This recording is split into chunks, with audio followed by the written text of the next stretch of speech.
Joining us now is Socialbakers president Yuval Ben-Itzhak, who brings with him more than 20 years of technology and business experience.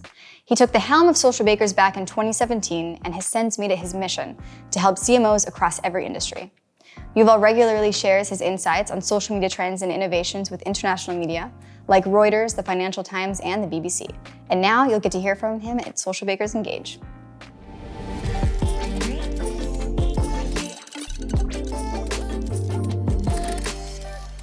Thank you, Jordan. Hi, everyone, and welcome to Socialbakers Engage. I'm very excited to have you here. I hope you are all safe and healthy wherever you are. We are doing Engage for over 9 years, and it's always exciting to have the best marketers around the world joining us on this very important conference. Just last time when I had Engage, I was standing on this beautiful stage in front of over 1,000 marketers coming from all around the world, and we spoke about social media and the latest trends in digital marketing. However, this year is very different. First, we have over 5,000 subscribers to Engage this year, and it's very exciting. However, this year we are all in front of screens. Consumers are digitally grounded, and we don't believe this is going to revert back. We actually believe this will continue to evolve from here. Even in countries where people were allowed to go to the mall, go to shops, we're still seeing them doing more digital transactions online than before COVID. Definitely, COVID-19 changed the way that we behave, changed the way that we are doing business. And this is clearly seen in our data across social media. You probably remember in March, when we were all researching about COVID-19, we turned into social media to read about the topic, to make sure our friends and family are safe wherever they are. And that continued in April, where we were staying at home in a lockdown, looking for data, looking for information, engaging with content. That was also a very special month where a lot of brands stopped their advertising budget. And that was a unique opportunity to reach and engage with new audiences.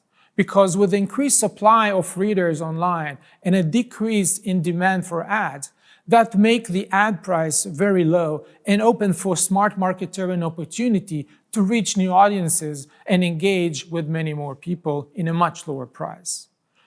It may look like we are back to normal. If you look on the chart now, it looks like it went down to pre-pandemic time. However, it's not the case. COVID also changed our behavior every day in the way that we are consuming content. When we look in our data in terms of the content consumption throughout the day, and we created 5 buckets of time, we are still seeing people consuming most of the content in the late afternoon, early evening time. But take a look what happened at late night and early morning. Yes, now with COVID, when we cannot go to restaurants, we don't see our friends, there are no parties, we cannot go out, there's basically no nightlife.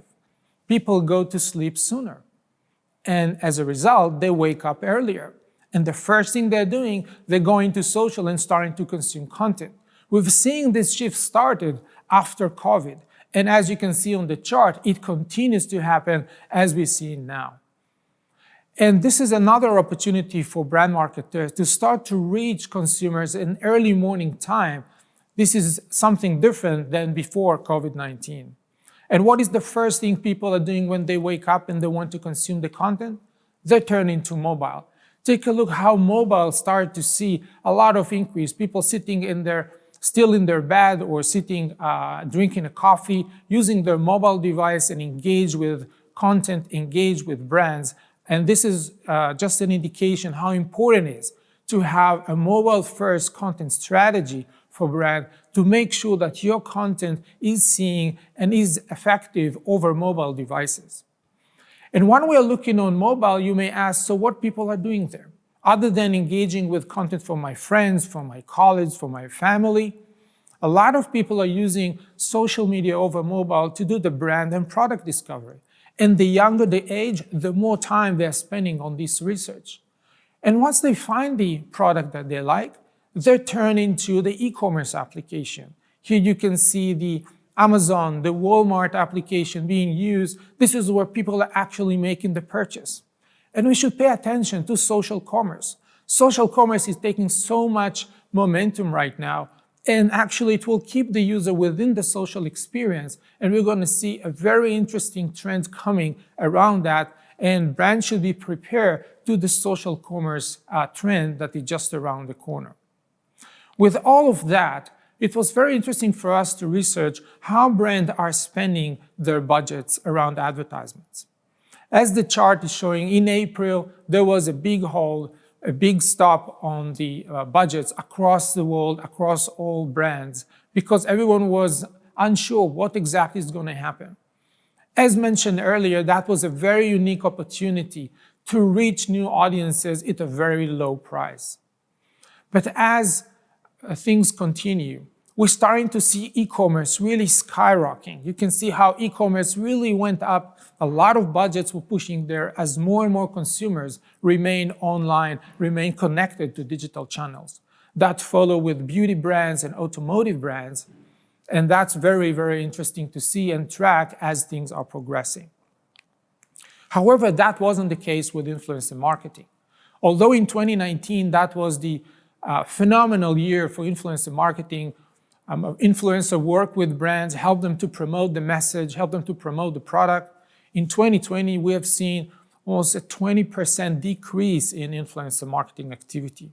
Recently, there is a very soft rebound of that, and we hope towards the holiday season, more activity around influencer marketing will be.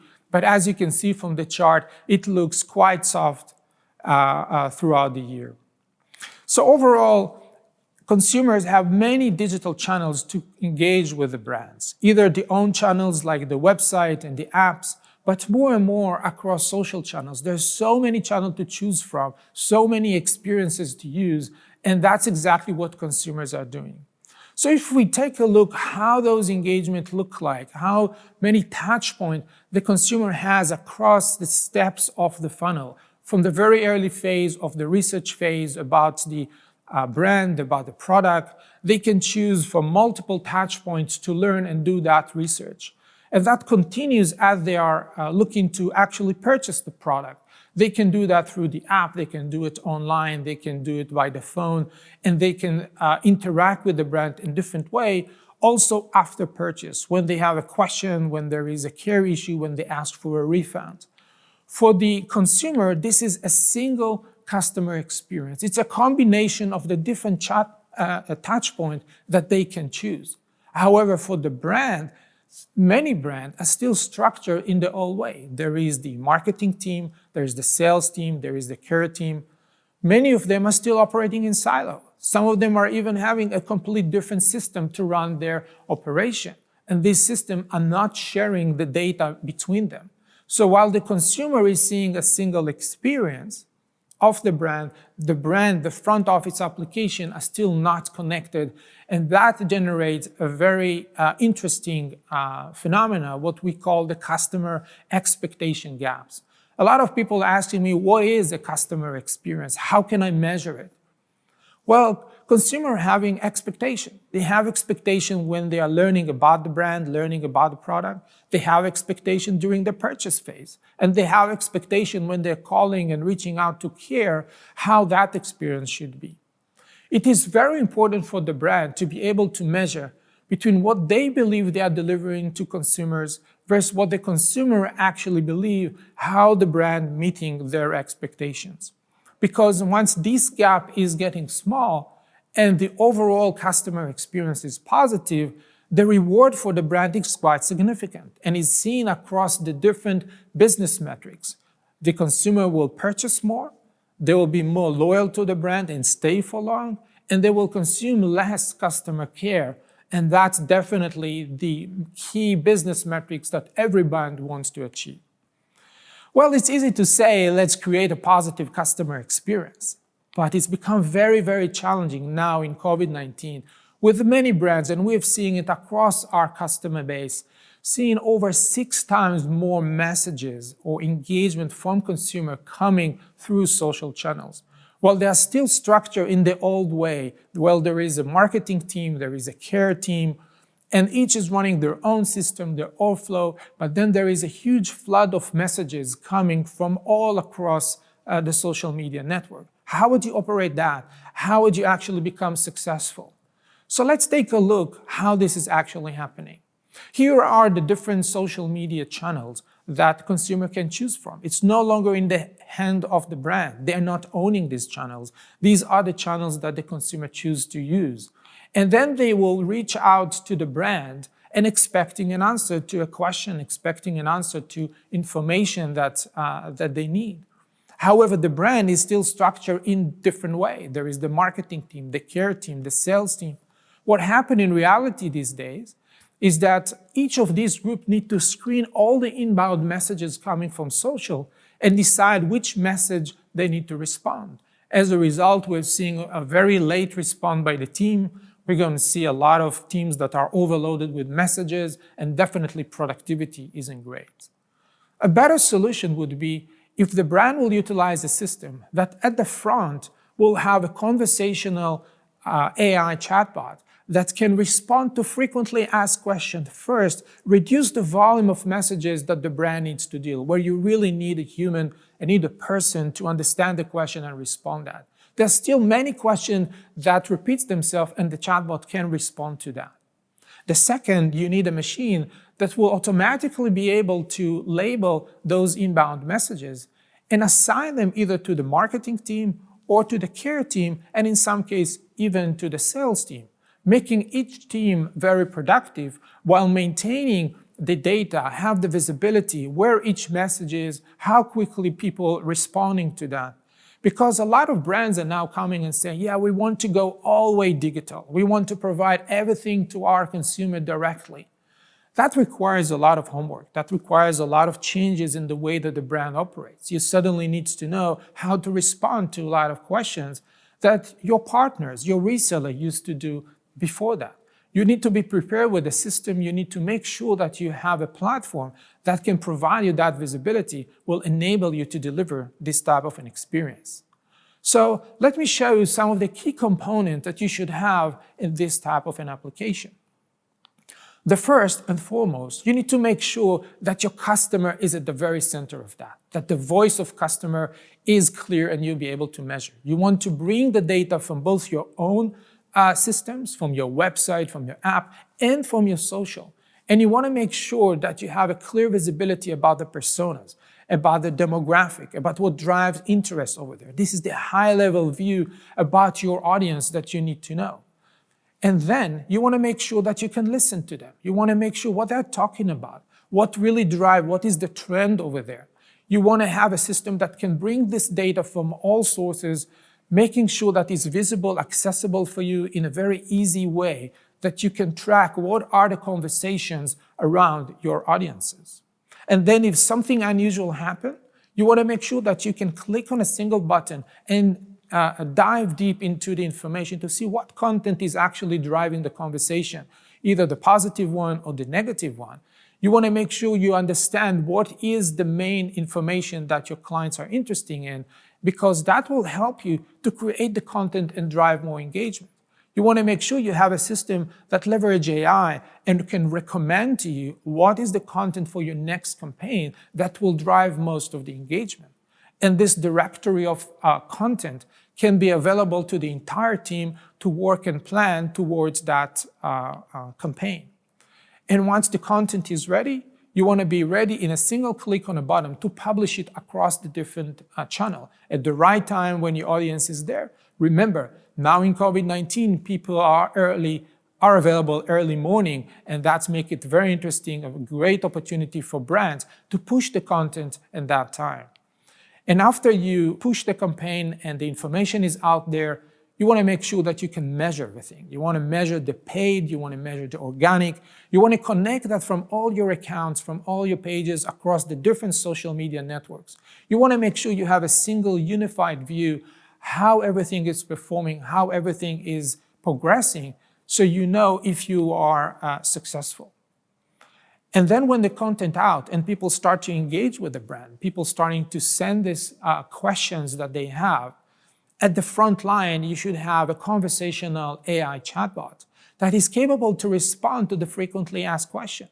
Is capable to even discover those questions that's constantly being asked and you just didn't notice that. So you can float it up and you can prepare your official question, your official experience for the client. So then the brands will continue to process only those questions that require human intervention. And some of them will be brand related. Some of them you want to direct to your marketing team. And for that, you'll have a community management with AI that will recommend you what answer to use and want to make sure that the experience and the speed of responding to all those inbound questions is something that make your client happy, make them satisfied. However, some of those questions will be care related. Someone will ask for a refund, someone will ask for a question about a product. And in that case, you want to make sure you have a social care system that includes the entire information about the client, all the history of purchase, all the previous conversation that can support all the channel, not just the social channel, also phones and email that you can respond to them and manage it across the different care agents that you have around the organization. And the one thing that is very important is constantly measure the voice of the customer. In every touch point, you want to make sure that you measure the NPS, the Net Promoter Score. You want to make sure that your customers are happy. You want to ask them more questions during the product discovery on your website or on social, during the purchase phase, and definitely after they receive a care service, you want to make sure that they're happy with the type of answer that they receive. Because all of that will provide you at the end of the day with a single view of the entire funnel across the different channels, and you'll be able to track the voice of customer. You'll be able to measure the customer experience, and you'll be able to do it over time. Because if something goes sideways, you will be able to notify about that to your team so you can go and fix the problem that you have. So remember, it's not about what the brand believes the customer experience is. It's mostly about what the consumer believes that the brand can meet their expectation. Thank you very much for joining us today. Feel free to reach out if you have any question. Stay safe and healthy wherever you are, and thank you very much.